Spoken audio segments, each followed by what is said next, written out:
Hello and welcome back to the Pacific Perspectives podcast. I hate Igor Shesterkin and Johnny Bronzinski, and I'm joined by Kyler Miyamoto. What are we going to talk about today? Well, we're going to delve into your pain and suffering. I'm going to enjoy that very much. It's been a long time coming for you idiotic fans. Vancouver needs to die. So I'm glad they had the week they had. And the Oilers, I mean, there's something interesting going on with them as well. We're pushing. McDavid and Draisaitl are out. But for sure, first I want to get into Vancouver. That Rangers game was, if that was the Oilers and we were chasing a playoff spot, I would have killed myself. It was bad. I honestly don't know. I mean, your love for hockey might permanently be destroyed by that game. Like I don't know what you do. How do you recover from that? You don't have to sugarcoat it. I said I'd kill myself. I don't think that's sugarcoating it. Man, that wasn't even them playing bad. Is what sucks. Clearly played really well. The expected goals were like 5-1. What did they give up? Like 10 shots, and like 5 of those were 5v5. I believe the final shot total was 40-12. 39-12. The auditors are weird. Lankinen has been overworked, so he can't save anything. And Shesterkin is a god. Quinn Hughes did everything in his power to save us. It didn't work. And Elias Pettersson and Niels Höglander are now injured. Which is how great. Did that happen? How did that happen? I don't even know. But it's interesting. Elias Pettersson struggles all season, finally goes on a good stretch where he has 10 points in 8 games, and then gets injured, and he misses the rest of the game. Niels Höglander struggles all season, finally goes on a good stretch, 8 points in 9 games, and gets injured, he misses the rest of the game. And we still scored 2 in the third, too, without them. And it's hard to really be mad at anyone, really. Like, Lankinen sucked, but he's being overworked, so what are we expecting from him? The team played well in front of him. They gave up some bad, like Brodzinski had 2 way too good chances. And what are you going to do when Miller fires a 200-foot bomb down the ice into the empty net? That was a backbreaker. Canucks are fucked now. It's kind of over. The odds on Money Puck are 14%, but I'd say it's lower than that. I don't think they have any chance. Yeah. They have the hardest schedule of any of the wildcard teams remaining. Any of the wildcard hopefuls, and we're 3 points back of St. Louis with a game in hand. Not that really matters. We roll into New Jersey tomorrow. Pettersson and Höglander aren't completely out of it, but Ratu has been recalled, so it's looking like that's probably we're screwed. Our center depth right now, Pius Suter is going to be our first line center. Oh my goodness. Our second line center is Teddy Bluger. Oh my goodness. Our third line center is Niels Oman. Ooh. And our fourth line center is Atu Ratu. So our first line center is a third line center. Our second line center is a fourth line center. Our third line center is an AHL first line center, and our fourth line center is also an AHL first line center. That's sick. Things aren't going well. Yeah, no, the game yesterday completely broke me. I fucked up my mini TV accidentally. I smacked this chair around a little bit. I went outside and laid on the ground for the post. That I made was me like laugh. actually pissed. That was fun. I wish that they had like gotten outplayed so that it weren't that frustrating. If they had just lost like 5-0, okay, fuck, that sucks. We're screwed. But at least it's not like as agonizing as that game was. I mean, how often will we ever not just outshoot our opponent, but triple our opponent in shots? Yeah. We averaged like never happens. Like bottom 5 in the league for shots per game. We never get them in shots, and we never like. It was rough. Not even just for the Canucks, but that just never happens in any games, like ever. And then you didn't win. Like that's. I don't know. How I went on that. Can I talk now? Yes. I went on a 3-hour walk to calm myself down after the game, and it did not work. Oh, no. But on the bright side, Oscar Piastri did win the Chinese Grand Prix. So I have that going for me. You have something.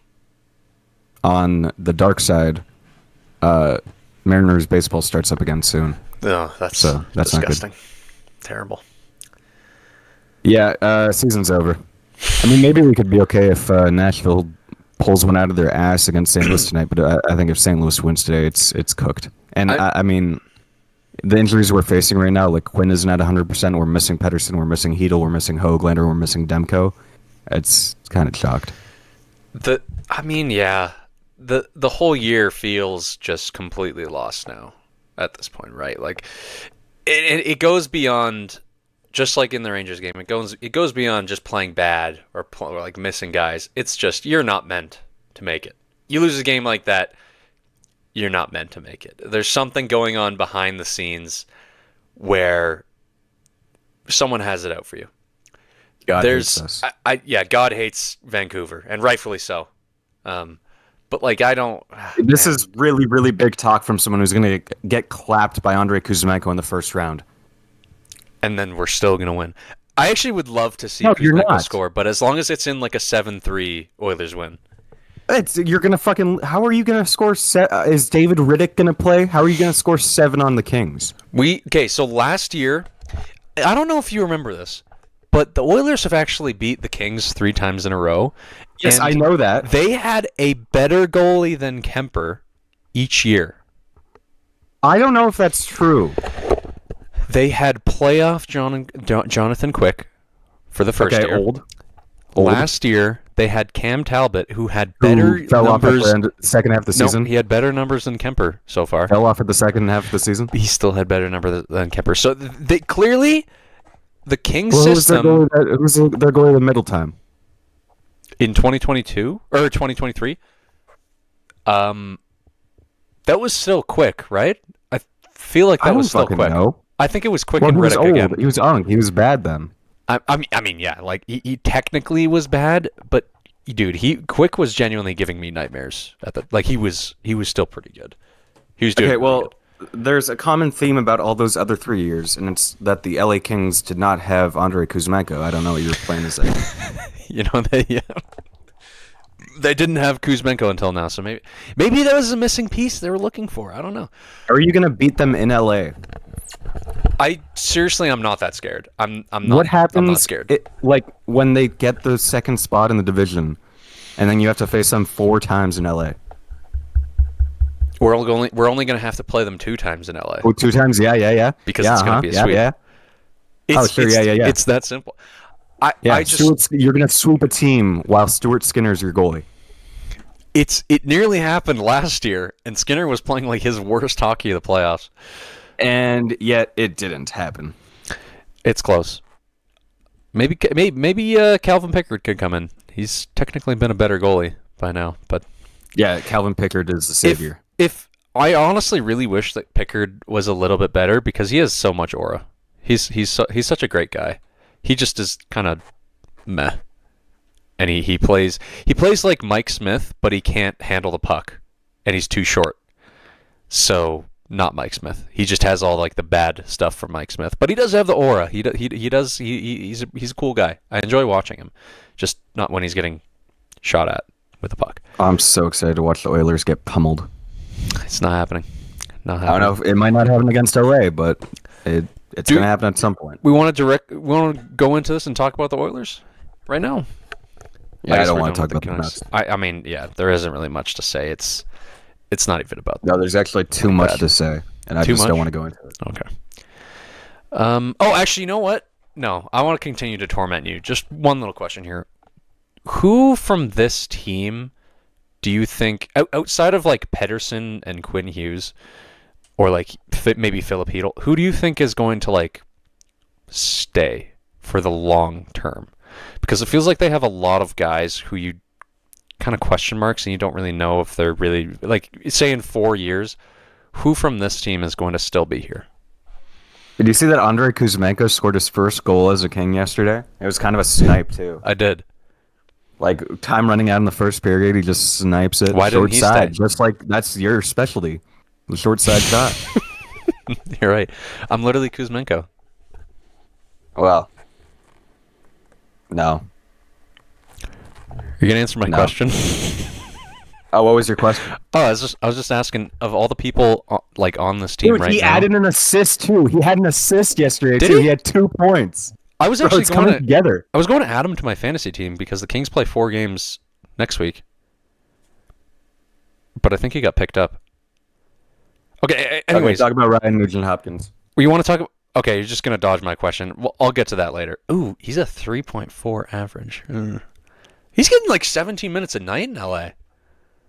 He hasn't been getting a lot of points, but he's been playing well. He's revived Kempe and Kopitar and the power play. The power play has been pretty good since he got there. It's coming. I like He's been getting a lot of third assists. It sucks that he went to LA because I'm okay with it. Honestly, I like that he went to a team I don't really like because now I like them. LA kind of frustrates me. If we were not so insistent on the fact that if I was not an Oilers fan, I would really be frustrated by how much I want them to do something. Because it's been to the point now where they've been they've been a top 10 team in the regular season for like the past 3-4 years. They have not legitimately even come close to threatening Edmonton, except in that 2022 series where like that team was a wild card team, basically. In any other division, it was a wild card team. They have not progressed since then. It feels like they've progressed in the regular season, but it's the same thing every single time. It's the same thing every single time. Now, I will say the Kings team this year feels kind of the same as last year's, like kind of the exact same, but the Oilers do feel a little bit different. Not in a bad way or a good way, just they're playing a little bit different. And it's probably mostly because, they changed out the wingers. But I think there is a potential for the Kings to win this year, if we're being real. There is a potential. And I think I would kind of welcome it because that means Skinner is bye-bye. On top of losing, that would suck, obviously. But at the end of the day, in the long term, I just don't think Skinner's probably going to give us the best chance. I'm not going to say it's impossible, but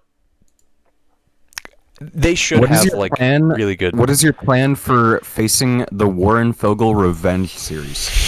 What are you going to do? You know what? I don't know. What happens if you have to face St. Louis? What if St. Louis goes on a miracle run? You have to face them in the conference finals, and then it's like Dylan Holloway and Philip Broberg versus the Oilers. I actually want to get to that because I looked. So most of the year, I think the analytics told a really perfect story of what the Blues were. They had a good top 6, and their blue line was just awful. It's still pretty bad, but their top 6 got even better, and their depth has started to kind of step up. And Jordan Binnington is actually doing his job. Yeah, Zach Bolduc. He's like, I got to mention Zach Bolduc's name because he's been really. I think he has like 9 goals in his past 17. That is very good depth scoring. Really? For a guy that's insane. Best stretch of his career, his short career so far. But yeah, I was surprised at how well he was doing. I need you to take a guess. Well, you know the answer now that we're talking about. What is the best line in the league right now? Just by pure expected goals at 5v5. I don't know their exact line combinations, but I can tell. I think I know what team it is, and I think I know who's probably on it.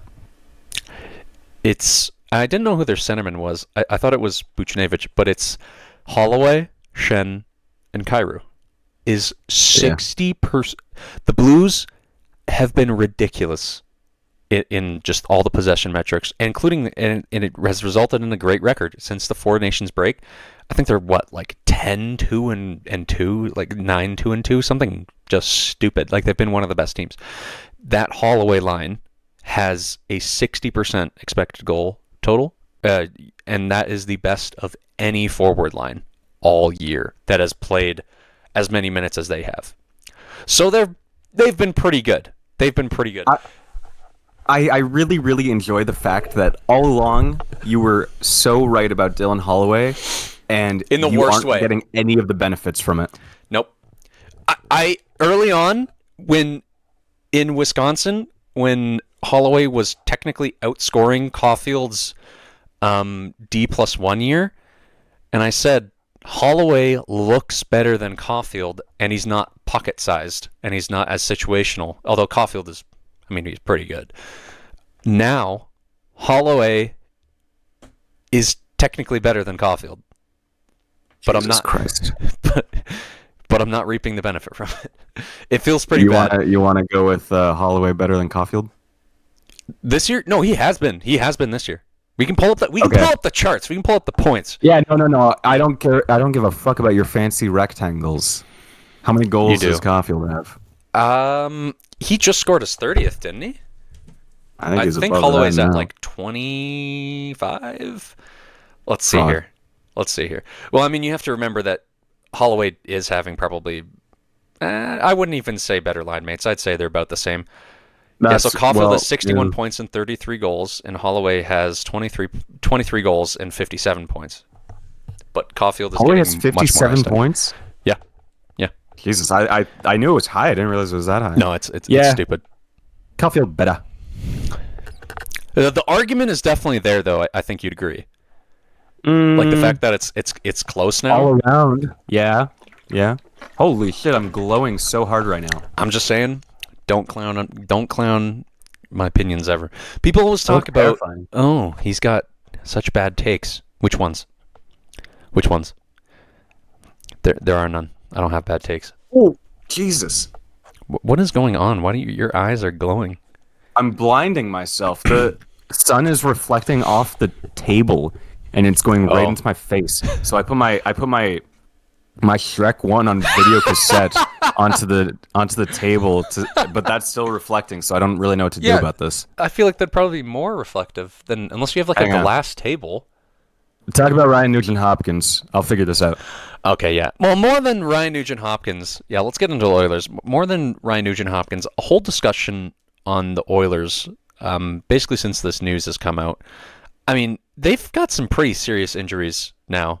Not long-term, but they've got Frederick, Kane, McDavid, and Draisaitl out. Basically most of a top six. And they're still scoring. They're still scoring goals. In that Winnipeg game, when Hyman scored that game-tying goal, I was so insanely fired up. I thought both teams were kind of playing lockdown, kind of trap hockey. They were not really giving up an inch. They weren't being too adventurous with the puck. But I thought both teams played well, and I think we saw in that game probably the worst version of Hellebuck. Kind of what he's doing currently. He's just not as good as he's been the rest of the season. That Hellebuck is absolutely beatable, and I think most people would agree if we have Draisaitl and McDavid for most of that game, instead of it going to overtime, you'd at least have a much better chance in overtime. Nurse basically interfered with Pickard and gave up that goal single-handedly after giving it away. So that was a little disappointing, but I was not disappointed at all that we got a point out of that game. I thought it was over, because I think back to the game where McDavid went down earlier in the year against the Blue Jackets. We lost that game like 6-1 or 5-1. Like we just kind of gave up. And frankly, that was kind of a point in the season where he wasn't entirely sure what McDavid's injury was, how serious it was. And we were really trying to get back and make ground on the division. But now we're in a bit of a different situation where we already have a decent record. We're still absolutely in a fight for the division. It's wide open, and the Kings could get home ice. They're kind of on pace for it right now. But we're in a much more confident position. Now guys like Skinner and Arvidsson have really settled in. Henrique too, I'd say. And I see this all the time when people talk about the Oilers' depth, and you see the names like Jeff Skinner, Victor Arvidsson, Adam Henrique, guys we know are like 20-goal, 50-point guys, but they're not on the Oilers. They're not on the Oilers, and it's primarily just because they don't get the ice time on the power play. If you look at their actual raw, just 5v5 totals, their rates are the same. But people don't want to really look at that because, for obvious reasons, if they aren't putting up the points, they're not putting up the points. It doesn't matter if you're just getting 5 points in the 10 minutes that you play, you're obviously not playing as great. And I definitely say for Henrique's case, and for much of Jeff Skinner and Victor Arvidsson's year, that's very much the case. But recently, even without the 17 minutes a night that they're used to, they've been good. They've been effective. And that's exactly what we need. I honestly think this stretch of games, whether it was just against the Kraken and Winnipeg, just these two games, getting those guys for like 19, 20 minutes a night, where they can be the drivers, they can be the main guys going on offense, and they can feel important, I think that'll do wonders for their confidence going down the stretch, where they will end up playing 13, 14 minutes a night on the third line for most of the playoffs. I imagine they would. They will still be able to keep up that scoring now that they've experienced kind of the top. Well, you're going to move them up and down. And I would keep them in the top 6 because Jeff Skinner has been so good. Oh my goodness. That guy can shoot the puck. If you just give him the chance, and Knobloch hasn't given him the chance until now, he can shoot the puck. And we don't have a lot of guys like that. I'm really sad that Dylan Holloway is doing all that in St. Louis a little bit. I'm kind of excited for him because he's a great guy. And I know he always had it in him. And I think he probably could have done something like that in Edmonton, but obviously not. Like a 65-point pace, probably not, because he wouldn't get 19 minutes a night like he's getting in St. Louis. But I don't really like the narrative that we let Holloway go because we got Skinner and Arvidsson. That doesn't make a ton of sense to me. Maybe Skinner, but we could have afforded Holloway. If we don't know, the rumored asking price for Holloway was like 1.4 over 2 years, and we were at like 1.1. So it was a difference of basically nothing. And I think if we had known where the cap was going to be next year, we would have just signed it and would have been fine. So that's what's most frustrating about this is a dispute of like nothing. You guys penny pinched and you lost a 60-point player over like a couple $100,000. It was stupid. But regardless, my thing is here, I don't like when people are saying, oh yeah, no, they got rid of Holloway for Jeff Skinner, or they got rid of Holloway for Victor Arvidsson. They were just adding those guys in addition to Holloway because Holloway costed them nothing, or would have costed them nothing. Broberg is a little different. I think the story is that Broberg did not have to be convinced at all, and then Holloway really didn't want to leave Edmonton because like he's from Alberta, and he had probably been looking forward to playing with McDavid and Draisaitl. I think it would be hard to convince anyone, especially when St. Louis was not in a very good position to start this year before they got them. But Broberg could not have signed until we get both Holloway and Broberg. That was what the situation was. So they had to convince Holloway to sign that offer sheet, but it's looking pretty good for both of them so far. Broberg, I don't really regret letting him go as much. I think he's a good number 4 defenseman, maybe number 3 at his peak, but he's just really not that dominant. Like you can get guys like Broberg at free agency, like a Brett Kulak. I haven't eaten today. I'm kind of hungry. Are you gonna keep talking about the Oilers? Because if you have like 5 more minutes of Oilers talking to you, I can just go make a sandwich. I don't think I do have 5 more minutes of Oilers talk. Okay, great. Then let's move on from Oilers talk, because holy fuck, you've been going on forever. Western Wildcard race. I got a question. Obviously, you want to see the Canucks make it. So I'm curious, who of the 4 realistic possible, well, not really realistic at this point, but of the 4 possible teams to make it, who of those 4 do you want to get that spot? Okay, I don't want to see the Rick Tocchet Vancouver Canucks make it, and man, it feels sweet to have their fans suffer, but I think I'd still like to see the Canucks get in. It doesn't seem like Utah's going to do it, but I want them to so bad. But at this point, I think I'd be happy if St. Louis got in. I think I'd be fine. I'd be good with that. I originally... See, I'm thinking if the Canucks aren't the one to make it, which they won't be, originally I wanted it to be Calgary. But now that we're looking at the rest of the playoff picture currently, that would probably make the Canucks the only Canadian team to not make it, and I just do not want to hear about that. Yeah. I need some Canadian team That'd to be miss tough. with us, and I don't want Montreal to miss. I don't want Ottawa to miss. So if we're going down, I fear Calgary has to come down with us.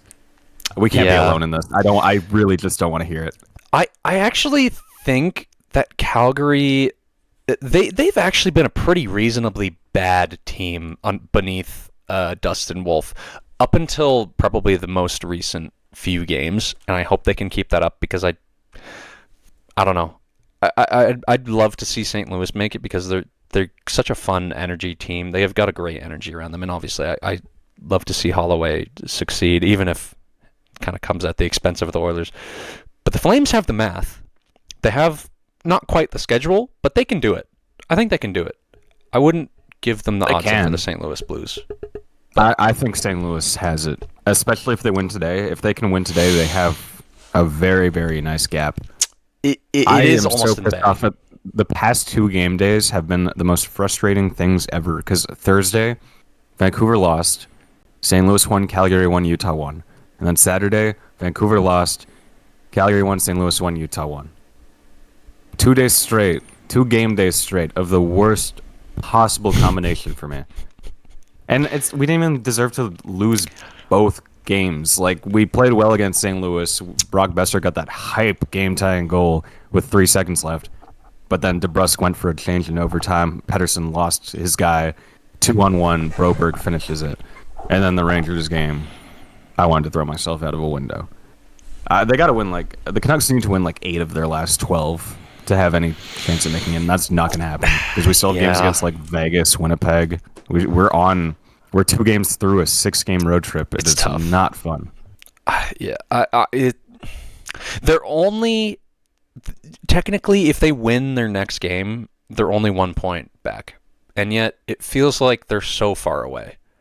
Yeah, well, we know. can't win games. We haven't been able to string together wins really at all this season, besides the one stretch before the Four Nations break. There have been 2 good stretches for the Canucks this season, and ideally you want more than that. The first big road trip, late November, early December, they were really good on that when JT Miller was gone. And then right before the Four Nations break, they were good then. But it really sucks that the Four Nations break came when it did because we lost our momentum and St. Louis gained all their momentum. You know what this the Four is? Nations break made us miss playoffs. Damn, But anyway, moving on it from the changed West. up for a lot of teams. Yeah. Assuming that Ottawa gets that wild card 1 spot, who do you want to see get wild card 2? Well, I'll give you your options. Montreal, New York, Detroit. We'll say those are the options. Habs. I know you're not going to pick Boston. Anyway. Habs. Not even close. Yeah, no, that makes sense. I'd want to see. I think I'd be equally happy with Detroit or Montreal. Oh yeah. Islanders it would be so boring. If they somehow manage to scam their way into the playoffs again, good God. Nobody wants to see that. Not a single soul wants to see it. Not even But I Islanders would fans rather wants to see it. I would rather see the Islanders make it than the Rangers.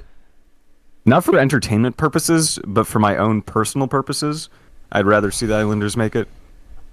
I just don't want to hear the shit talking all the we traded the wrong guy. Oh, look at Miller. He's leading his team to playoffs. I don't want to hear that.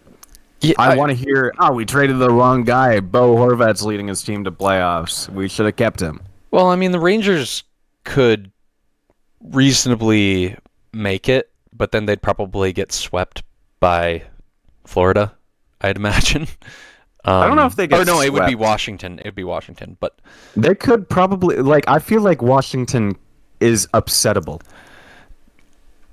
They are, yeah. Their offense definitely underwhelms me with how good their team is. There's definitely something to expose there, but The Capitals could totally get upset by the power of friendship Montreal Canadiens. oh, I'd love that. Oh yeah, Be bring funny. me back to that's some 2010s hockey there. I me require I need a Habs Leafs Eastern Conference Finals. Can you imagine how that would go down? That'd be so good. The be Oilers beautiful. could be playing in the conference finals against the Blues, and I'd still be more invested in Leafs Habs if that Yeah. was the conference. That would be probably the best playoff matchup of like the last 2 decades. Like that'd if be it ridiculous. if it's a long series, if it were a long series, that would go down in history as one of the most hyped ones ever. Oh yeah, if it went to 7, absolutely. Because in 2021, those Habs, they were pretty boring, and those Leafs were pretty terrible, and there was also no fans. So yeah, it's not the same. No, we need one with fan. Oh, the animosity! Imagine how loud imagine how loud the Bell Center would be. The Habs need to make it, man. It's going to be such a crime if they don't make it. They had a really fun game against Colorado yesterday. They couldn't win it, but they made the 4-1 comeback in the third period, pushed it to overtime, survived a penalty kill against the Avalanche. They survived an overtime. Normally, taking a penalty in overtime means you lose, and especially playing against Colorado where you have to face McKinnon and Makar and Natchez, it seems like you're fucked, but they survived. Just couldn't survive the shootout. No, it always sucks when games like that come to a shootout. That is one of those games where I think that's a good base for that's a good argument for 10-minute overtime for sure. Should have kept it going. Either which way it goes. Worst shootout I've ever seen, but yeah, it's sad when the momentum all gets killed. And like the Slavkovsky penalty went basically to the end of overtime, so Montreal had no chance to capitalize on the momentum. Yeah, and that was annoying because Matheson had like this one final dash after like a minute and a half shift, where he almost dangled his way right into the crease, but just came up short, and then the time ran out. The building kind of absolutely 5 minutes ain't enough. I think last I saw the money puck odds were at Montreal 50%, and then the Rangers had a majority of the other chance, which actually surprises me because the Islanders have 2 games in hand on the Rangers, and they're only a point back. Are you on money puck right now? I'm not right now. I'm not sure what the actual schedules look like. It probably has to do more with the schedules, if I'm honest. Yeah, I think the Rangers don't have too bad of one. The Islanders are above them, though. It is Montreal at 45.7, the Islanders at 30.7, and the Rangers at 26.5. Okay. Oh, okay. So the Islanders do have a decent at 6, Detroit at 4.6, and the Boston Bruins at 0.1. So you're saying there's a chance? I'm betting the house on Boston. Man, it's actually a little bit sad how far and how fast Detroit and Columbus, those were your wild card 1 and wild card 2 a month ago. Yeah. And it's just gone. Yeah, during the Stadium Series. It's just gone. Those games were big for that case because they were in those spots, and then it ended up not Columbus mattering. just stopped scoring, and Detroit was getting kind of unlucky, honestly. There's no reason they should have lost. I think it was 6 straight. It was frustrating. When you lose for that long, that can kind of happen to you. You can kind of have those streaks just pop. They are a really streaky team. 2 different 7-game win streaks this season. Yeah. They have one more. And man, I want to see all these teams make it, except for the Islanders. Like, I want to see Montreal make it, but I really want to see... I've always wanted to see Columbus make it. Detroit would be really exciting. Nobody wants to see the Islanders make it. The Rangers are always fun in the playoffs, even if, they're probably not going to be very good. But still, I definitely feel like Montreal is the best team in there, so they definitely deserve it. But man, I don't know. I at the end of the day, it will be an upset if they beat Washington. I would imagine Montreal gets a game. Anything beyond that, I don't know. But, we'll see. It's going to be an interesting playoffs. Listen, I'm hyped for the Christian Dvorak Conn Smythe run. We are all witnesses. He was like nearly waived earlier this season, is the thing. He was not having a good time. He's not good. He's not good, a random 4-point game and then scored the game-tying goal. Yeah, he's just on a Linsanity run. You just unplugged your mic, by the way. You just randomly switched over to your webcam. He's on the Linsanity run. There we go. Okay. Dvorak Sanity is coming to a city near you. Yeah, no, has a great ring to it. Dvorak Sanity. Okay, I think we'll move on to the wild card, or not the wild card. We'll move on to the Pacific Perspectives Mailbag here. One more thing though, just to punish Canucks fans who are listening. Jesus Do you Christ. remember those tweets last season when the Canucks were up against the Oilers, and one of the tweets was, "So if Demko comes back, who do you start against the Stars?" Do you remember those tweets? I know you do. Well, yeah. I mean, why wouldn't you theorize? Those tweets are why this is happening now. I hope you know. I don't think I that's hope you true. know. I think it's JT Miller. Well, okay. Well, yeah. That's more logical, but no. I want to But have fun with no, this. make everything about you. You're really good at that. It is. Make everything about You you. It's do all about not you. understand. Listen, this conversation ain't about you, but you get in there and you make it about you. You do not That's understand right. how annoying. They are part of why I deleted Twitter. Those tweets from Canucks fans, oh my goodness, that Game 7 victory has never felt... I've never felt better in my life. Yeah, how'd that work out for than you? when that How'd that happened. work out for you, huh? We made it to the finals! You We made it to the did well finals! in We the had a other great run! We had a Game consummate seven. for the You did Beijing great in your next Commanders. Game 7. All right, welcome back to the question segment of the Pacific Perspectives podcast. Xavier, I don't know why you had me do this. Do you want to read the questions? You're the one who has them. So, number one, we got NCAA basketball question here. We got nmonstwill99. I think I said that right. Who is winning March Madness? Okay, so a little bit of a story time. Before the Canucks Blues game on Thursday, I went on to FanDuel to bet against the Canucks because I knew I would be pissed if they lost. So I wanted money if they lost. Smart. And I had a $5 bonus bet from FanDuel. So I was like, okay, yeah, sure. I don't even have to spend any of my own money. I put the $5 on St. Louis, and what do you know? St. Louis won. So I won $3.50. And I was like, you know what? What am I even going to do with $3.50? This sucks. So I then reinvested, if you will. And I bet it on who would win the championship. So even though I don't have them in any of my brackets, any of my 25 brackets, I bet the $3.50. 25 brackets? Yeah, I just autofilled it. One of them's got to be right.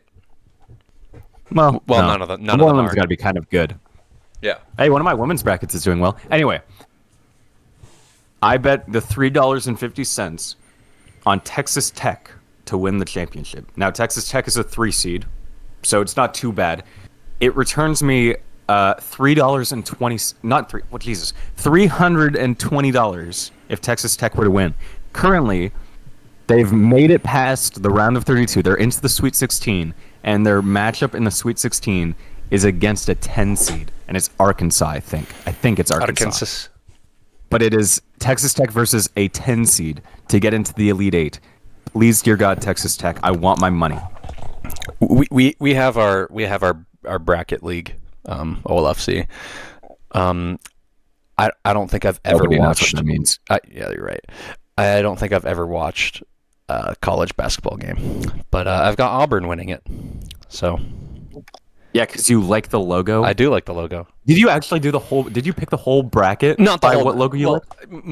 If it was like close, I went with the best logo. You remember what you picked Auburn over? Because Auburn is not a good logo. Purdue? Why would you have Purdue there? I don't know. It's a tan P. What about the tan P stood out to you? Well, it wasn't just about the logo. It was about if they were like a 2C. Isn't Purdue like a 4 or 5 seed? I don't know. You think I remember? You think I would remember? I don't know. I have Duke in that in that group, but I'm ride or die for Texas Tech now. And if Texas Tech wins, I might just move to Texas full time. I would you might do just that? become racist for Texas Tech. Let's go. Hey, let's go, brother. Let's go. All right. Next one, an interesting question. That last one from nmonstwill99. Thank you for that. We have one from Joey._.31. What has been the lowest point for the Oilers or Canucks over the last 5 years? For us, it's pretty simple. It's I mean, you could argue right now, but I don't think there's ever been a worse time than the 0-5-2 start a couple seasons back. Over, like, in the 2020s decade, I don't think there's anything worse than that. The expectations were so high. We still had Horvat, Miller, Pettersson, probably the best center depth in the entire league. And we started 0-5-2, blowing, I think it was 3 straight multi-goal leads to start the season. Yeah, the It was Oilers 3 or 4. 3-0. I think it was 4. I think we the blew Jets. 4 straight multi-goal leads to start the season. That was an And lost adventure to every single follow. one. That was fun to follow. It was really funny. Honestly, it was kind of nice that they made the season so easy for me. I just got to give up on it immediately. Because after an 0-5-2 start, they just never. Yeah. They had some good stretches. They were pretty good under Tocchet, but they were never going to get back into it. So I just got to fuck around the whole season. My hopes were never really that high. Unlike this season, where my hopes have been high all season long until right now. I think it depends on what you mean by lowest point. You could definitely argue right now, but actually, I think if I was a Canucks fan, I would say right now, and that's not just recency bias, but this team is kind of directionless. You've got Quinn Hughes coming up soon. They've been directionless many times. Well, that too, yeah. But you had good players, and you at least had the hope that like Pettersson and Hughes are going to like be really good for a long time, and now it's Do we kind not of still have that hope? I don't think you do. Why not? Well, Hughes could possibly leave. Like, that has to be on the back of your head. Possibly, but Pettersson- there's still at least 2 seasons left of him. Pettersson can be good, but he hasn't been at points. But recently, he's been his old self. He's been really good. I think there's definitely hope for the future. He'll continue to be a 90-point, maybe even 100-point guy. I still have that hope. And then, I mean, beyond that, like, there's still a good chance for us next year. I mean, our defense is so good. But I wouldn't count us completely out. It's everything that could have gone wrong went wrong this season. Lots of injuries, the Miller drama. That's fair. And just some bad luck, like in that Rangers game. I think it's still. I don't think this is the darkest time. I think there's still, like, this season sucks and it's a waste of a season. But it's not like we're cooked completely. We got some moves to make in the offseason. We have a lot of money to work with. Maybe we tell Demko to fuck off. Get a lot of money from that. I don't know. We'll see. Yeah. It's a weird one with the Canucks. They've had some very low points. For the Oilers, see, you could argue that it was when you lost to the Jets or the Hawks and you just got completely destroyed in the playoffs like that. They lost to the Jets and the... Continue. Yeah, but I remember losing after those years. I really didn't feel that bad because those were still like building years. McDavid was like 24, 25 and had just had an amazing season. And I didn't honestly expect us to win the cup. I hadn't really expected us to win the cup until about 2023 when that team was very good. They didn't take the division over Vegas. That was the year that Vegas beat us in the second round and they won the cup. But that year, I really felt like we should have. That was really the first time that we actually had a legitimate top 4 defense, basically since 2017. So it felt good. I thought that Skinner was going to be good, and then he kind of turned into the Skinner we know now against Vegas, where he's just kind of, lets in one bad goal every single game and is always consistently the worst goalie. But anyways, besides that, in the first round against the Kings that year, people will remember the Kings were up 2-1 in the series. The first 2 wins they had were absolutely stupid, like just the dumbest things. Like everything went wrong. But either way, we ended up in LA for Game 4. Kings were up 2-1, which is crazy to think about if we think about how these series have gone in total. And I just had figured the Kings are probably going to win. And I remember being down 3-0 in LA. And I can seriously remember having my head in my hands and going, we are finished. Like McDavid, I would not blame him if he left. Because think about it. You have never really done anything in the playoffs. You made one conference finals run where you got swept. You don't have too much of a future outside of like a Dylan Holloway and Philip Broberg. Just think about my mindset at the time. And now you're down probably 3-1 in the series, and you're going to lose that series against the 11th place Los Angeles Kings. You are done. In my mind, you were done. That was probably the lowest point I've been at as a fan in the 2020s, because every time before that, even when we actually lost in the first round, there was always hope for the future. But this is the point where I thought this was it, and we had the team to do it, and we still didn't even come close. And I thought the Kings were going to surpass us. Your lowest point is a series that you won? It's a moment in a series that we won. I would probably say losing Game 7 of the Stanley Cup Finals after making a miraculous comeback, and your captain crying like a little bitch in the locker room. You could absolutely argue that, but just for me personally, I had already accepted defeat once we went down 2-0 to the Panthers, let alone 3-0. When it got to Game 7, you were still like, "Oh man, you know what? We've lost. It sucks. It's great that we made it this far, but we're losing this Game 7. It's over." It felt bad, but it was not world-ending. It sounds weird, but the Kings one was world-ending. It seriously felt like that was the series. It genuinely felt like that was the end of McDavid and Draisaitl. You know what I mean? It felt like that was it. It felt like we had watched them. It felt like that was McDavid's 153-point year. It felt like that was the furthest we possibly could have gone. And then the next year we did amazing. But I don't know. I don't know how to describe it. You had to be there. There was a certain atmosphere. I was watching the watch party in the arena in that game, and it just was bad. It was different. There was no hope. There was nothing. I don't know how they pulled that off. I really don't. This is the season where the Kings actually send you to the darkest point via Andrei Kuzmenko. I will say, if we lose and we lose bad to the Kings, it could be pretty dark. It could be a pretty dark offseason. It'd be pretty nice. And I don't want to say it's not going to happen. I'll prepare myself for it. But in Game 7, I understand if that's somebody's lowest point, absolutely. But as a fan, I had seen it. I was really happy for them to even get past the Stars. Even before the series had even started, I was like, if we can go down respectfully, I'm not going to be disappointed in them. I would obviously be upset. You don't want to lose.